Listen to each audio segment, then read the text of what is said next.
అందరికీ నమస్కారం.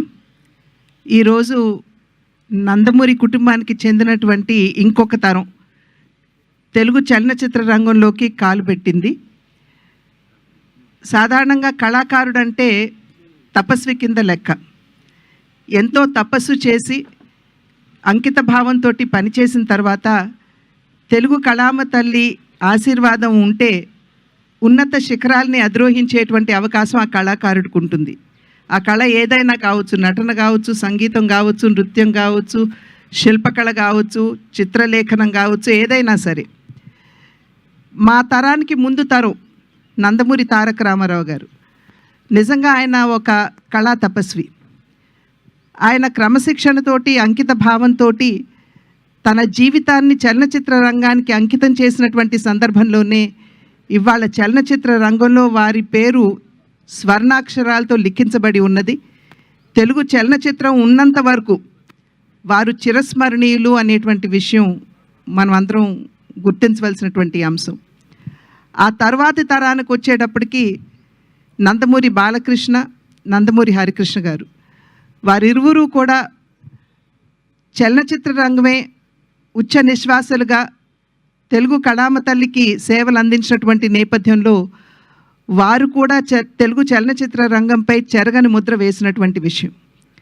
ఆ తరువాతి తరం నందమూరి కళ్యాణ్ రామ్, నందమూరి తారక రామారావు వారు కూడా అంకిత భావంతో పనిచేసినటువంటి సందర్భంలో వారు కూడా చలనచిత్ర రంగంలో తమ ఉనికిని చాటుకున్నటువంటి విషయం మనందరికీ తెలుసు.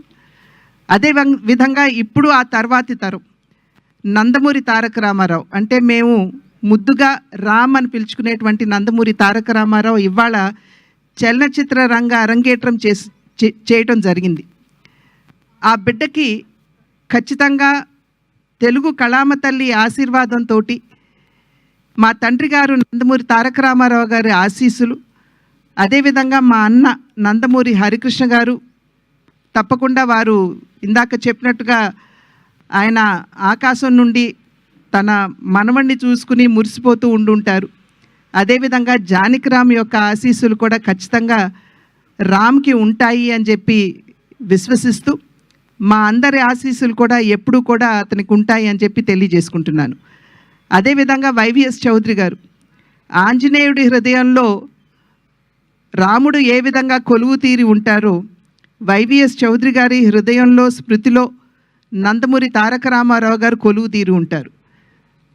ఆ నందమూరి తారక రామారావు గారి పట్ల వారికి ఉన్నటువంటి పూజ్యభావాన్ని తెలియజేసుకుంటూనే ఎన్టీఆర్ అనేటువంటి బ్యానర్ తోటి, అంటే న్యూ టాలెంట్ రోర్స్ అనేటువంటి బ్యానర్ తోటి వారు ముందుకు రావడం, దానిలో నందమూరి తారక రామారావు అంటే రామ్ని వారు పరిచయం చేయడం, ఈ కార్యక్రమానికి వెన్నంటి తన సహకారాన్ని అందిస్తున్నటువంటి యలమంచి గీత గారికి కూడా నా యొక్క అభినందనలు తెలియజేసుకుంటూ, శుభాకాంక్షలు తెలియజేసుకుంటూ, ఖచ్చితంగా ఈ సినిమా అద్భుతంగా రాణించాలి అని చెప్పి ఆ భగవంతుడిని ప్రార్థిస్తూ రామ్కి మా ఆశీస్సులు ఎల్లప్పుడూ ఉంటాయి అని చెప్పి తెలియజేసుకుంటున్నాను.